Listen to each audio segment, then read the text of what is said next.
इस बाकू तरमीम को, इस सुबह बेनूर को हम नहीं मानते, आवाम नहीं मानते। जनाब स्पीकर, मुकद्दस जिम्मेदारी है, ऐवान कह रहा है, आईन कह रहा है, उसके इब्तिदाई अल्फाज प्रियम्बल के यही है, इब्तिदा के अल्फाज, आईन के इब्तिदाई अल्फाज यही है कि जब वोट उठाएंगे तो अपनी जिम्मेदारी ईमानदारी के साथ अवाम के लिए और जमहूरियत के लिए इस्तेमाल करेंगे। आज उसके साथ बेईमानी की गई है, उस जिम्मेदारी के साथ। जनाब स्पीकर, सबसे पहली बात तो यह है कि यह हुकूमत जब आई, PDM 2, PDM 1 की हुकूमत जिस वक्त आई तो अप्रैल में यह हुकूमत आई और मई में सबसे पहले उन्होंने तरामीम कर ली नेशनल अकाउंटेबिलिटी ऑर्डिनेंस में और 50 करोड़ से कम केसेस को कंसिडर किया कि ये करप्शन के केसेस नहीं होंगे और अपने सारे केसेस खत्म करा के ये साइड पे हो गए। और अब जाते जाते अपने आप को इम्यूनिटी देने जा रहे हैं कि हम जाएंगे तो इम्यूनिटी जाएंगे, हम कानून से बालातर है कि हमारा एहतसाब नहीं होगा। दुनिया में जमहूरी ममालिक में अवाम के सामने, कानून के सामने जवाबदेह होना ही जमहूरियत है। कानून के सामने जवाबदेह होने ही कानून की बालादस्ती है। क्या सहाबा और खुलफाए राशिदीन पेश नहीं हुआ करते थे? क्या जमहूरियत में आपने नहीं देखा उस जमहूरियत को सलाम जिसमें प्रिंस एंड्रियो को क्वीन एलिजाबेथ जब जिंदा थी तो उसने उसको कहा, न्यूयॉर्क में आपके खिलाफ एक लड़की ने सिविल सूट फाइल किया है लेकिन मेरा बेटा प्रिंस की हैसियत से उसको डिपेंड नहीं करेगा, मैं अपने बेटे से टाइटल ले लेती हूं और वो रॉयल की हैसियत से वहां नहीं जाएगा। और किंग चार्ल्स ने न सिर्फ उससे बाकी टाइटल लिए बल्कि उसको कहा आज के बाद आप रॉयल लॉज में रहोगे भी नहीं। इसको कहते जमहूरियत, इसको कहते कानून की बालादस्ती। जनाब स्पीकर, क्या डोनाल्ड ट्रंप अभी कन्विक्ट नहीं हुआ? क्या उसके पास इम्यूनिटी थी? क्या सरकोजी फ्रांस का सदर कन्विक्ट नहीं हुआ? कल उसको बेल मिली है 3 हफ्ते के बाद। क्या जैक शिराक फ्रांस का सदर था, वो कन्विक्ट नहीं हुआ? क्या यहूद इजराइल वाला सदर वो कन्विक्ट नहीं हुआ? आप लोगों ने नहीं देखा दुनिया के किस सदर के पास इम्यूनिटी होती है? आप बहके ये कौन सी बात है जो लॉ मिनिस्टर साहब आवाम को बावर कराना चाहते हैं कि सदर अगर चला जाए तो उसके पास समन नहीं जाना चाहिए? बताएं, आपके 15 सदर गुजर गए, कौन सा सदर है जिसके पास समन जा चुका है? जरदारी तो अपने केसेस पहले मर्तबा में पार्कलेन वाले रेफरेंस में 4 अरब रुपए की करप्शन है। क्या करप्शन में आप पेश होकर के नहीं कह सकते कि मैं बेगुनाह हूं? आप नहीं कह सकते इसमें एविडेंस नहीं है? क्या आप ये सिर्फ ले रहे कानून का सामना कि मेरे पास जो मर्जियों में करूं, मैं कानून से बालातर हूं? जनाब स्पीकर, एक चीज मैं जरूर याद कराऊं, आपको अदलिया से जरूर एक शिकायत होगी, लेकिन किंग जेम्स के खिलाफ एक मर्तबा 1670 की सुप्रीम कोर्ट ने बाजवा के एक्सटेंशन के केस में बरतानिया के 1670 के केस का फैसला करते हुए तो उसका हवाला देते हुए यह कहा था कि वहां पर चीफ जस्टिस ने अपने किंग को कहा था और 1616 में वो बिल्कुल इम्यून थे। उसने ये अल्फाज इस्तेमाल किए थे, no matter how high you may be the law is above you. हम कोशिश करेंगे, हम इनको कानून के कटोरे में लाएंगे और इंशाल्लाह होके रहेगा। अरे क्या खाम ख्याली में रहते हो? पहले आपके सामने हुआ नहीं था? कानून के तबादले करके आईन के तबादले करोगे, आप क्या कहोगे? घर में आराम से बैठोगे? आप हमें साइडलाइन करके ये बावर करते हो कि आपकी सरकार को टिकाव मिल जाएगा। अरे सरकार को ऐसा टिकाव मिलता है, क्या पार्लियामेंट इस कदर मजबूत होती है? अरे वो मर्द आहन बैठा हुआ है, जिस दिन वो निकला वही अदालत करेंगे। वो मर्द आहन जब आएगा, वो जो लफ्ज कहेगा वही आईन।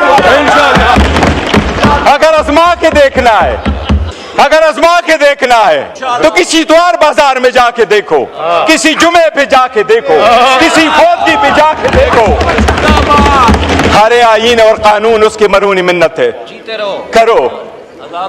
आपको आपकी सोच पे सलाम है, आपकी डर को सलाम है। इतना भयानक डर तौबा जी कि वो दरवाजा न खुले, कोई उससे मिले ना, मैसेज ना आए। और एक चीज जनाब स्पीकर बताता हूं, हम उस मुल्क के वफादार हैं, सलाम करते हैं, और जो यूनिफॉर्म में नहीं भी हम उनको सलूट और सलाम करते हैं, उस कौम के मुहाफिज हैं, उन्होंने कुर्बानियां दी है। किसने कहा है जनाब स्पीकर कि सदर को आप देते हैं immunity and that too for life? क्या सिर्फ एक बंदा है जो परफॉर्म करता है function in relation to the state? क्या गवर्नर फिर नहीं करता? क्या स्पीकर नहीं करता? क्या वजीर आजम फिर नहीं करता? हम अपने आप के लिए कानून बनाएं और अपने आप को कानून के मुहाफिज कहते हुए फिर अपने आप को इम्यूनिटी ले ले। हम अवाम के पास किस मुंह से जाएंगे? वो अवाम जो बेचारी सफर हो चुकी है, जिनके पास मिलने को खाना नहीं मिलता, जिसके हॉस्पिटल में बेड नहीं है, जिसके लिए जो वो अगर थाने में चला जाए वहां इंसाफ नहीं है, अदालतों में इंसाफ नहीं है, तो क्या हम सिर्फ एक फर्के में ऊपर फर्का बना दे? एक एलीट क्लास ऑलरेडी एग्जिस्ट कर रही है, एक और एलीट क्लास लेके आए जो कानून से भी बालातर हो, और आपके सारे बहाने खत्म हो गए। With all due respect law minister साहब, बहाने अब खत्म होने चाहिए।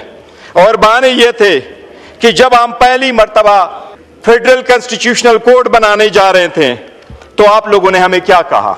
आपने सुप्रीम कोर्ट की तादाद बढ़ाई, 16 जजेस थे, 33 जजेस पे लेके गए। आप 53 जजेस हाई कोर्ट और सुप्रीम कोर्टों में लेके आए।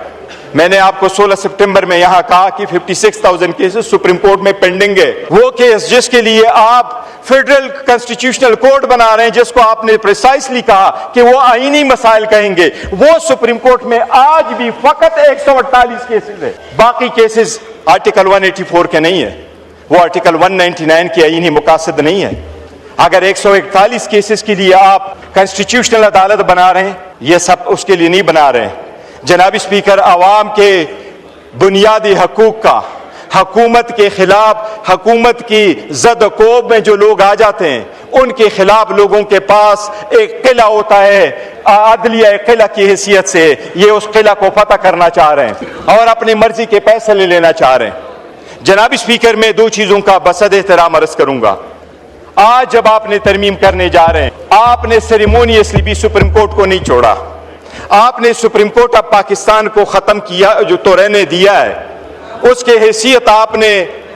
हैसियत को आपने डिस्ट्रिक्ट कोर्ट के मुताबिक में किया। बस जनाब स्पीकर, मैं डायरेक्टली क्वेश्चन करूंगा लॉ मिनिस्टर साहब से कि आपने आर्टिकल 176 में तब्दीली क्यों की? आज के बाद पाकिस्तान से आपने हमेशा के लिए चीफ जस्टिस ऑफ पाकिस्तान का टाइटल खत्म कर लिया। 100% आपने खत्म कर लिया। आर्टिकल 176 में तब्दीली करके आज के बाद चीफ जस्टिस ऑफ पाकिस्तान नहीं होगा, वो chief justice of supreme court होगा, दूसरा chief justice of federal constitutional court होगा। आइंदा पूरी दुनिया जब भी कोई आइन से रिलेटेड, लॉ से रिलेटेड, रूल ऑफ लॉ से रिलेटेड, आईनी अदालतों से रिलेटेड दुनिया में कभी कोई कन्वेंशन होगा, पाकिस्तान की नुमाइंदगी नहीं होगी, क्योंकि पाकिस्तान के साथ पाकिस्तान का चीफ जस्टिस नहीं रहा। इतना बड़ा जुल्म ना करो, वो वापस कर दो। लेकिन आपने सुप्रीम कोर्ट ऑफ पाकिस्तान, बताओ इस अदालत को कौन से आर्टिकल में जिसमें आपने ये रखा है ये कि there is a chief justice of Pakistan? Chief justice of Pakistan खत्म हो गया जनाब speaker, chief justice of supreme court रह गया। आपकी कौन नुमाइंदगी करेगा इंटरनेशनल वर्ल्ड में? जहां तक आप फेडरल कॉन्स्टिट्यूशनल कोर्ट लेके आ रहे हैं, जनाब स्पीकर साहब, मिनटों के हिसाब से होता है। आप अगर chief justice federal constitutional court बनाने जा रहे हैं तो आपने प्रोवाइड किया कि प्राइम मिनिस्टर उसका पहला चीफ जस्टिस लगाएगा और प्राइम मिनिस्टर उनके जजेस लगाएगा, और वो जजेस 68 ईयर्स तक होंगे, unless and until they are 68 years old. अगर आप पहला बेच रखते हैं, सेकंड बेच कब आएगा? इसलिए आप पिक एंड चूज कर रहे हैं। ये प्रोसेस भी सरासर गलत है। जनाब स्पीकर, जमहूरियत के लिए आईन में तब्दीलियां कंसेंसस से की जाती हैं और लोग ये यकीन करते हैं कि जब आप कंसेंसस के साथ तब्दीली करेंगे तो वो आवाम की बुनियादों को, जमहूरियत की बुनियाद को मजबूत करेगा। जनाब स्पीकर, उन्होंने डिवाइड प्रोवाइड किया। और एक चीज आपने लास्ट टाइम वजीर आजम ने यह कहा था कि हमारे पास लोटों का वोट नहीं आया। मुबारक हो, कल आपने 2 लोटों के वोट से अपना तरमीम पास करवाया, वो भी 64 भाग गया। वजीर आजम ने लास्ट टाइम हमें कहा प्राउडली कि मेरे जो उन्हें हमें वोट दिया है 5, उनको हमने निकाला है। उन्होंने कहा था वो लोटे नहीं थे। चलो कल तो लोटों का वोट लिया। लोटों से बना हुआ तरमीम योराना आवाम की खिदमत नहीं कर सकेगा। ये बड़ी बदकिस्मती है।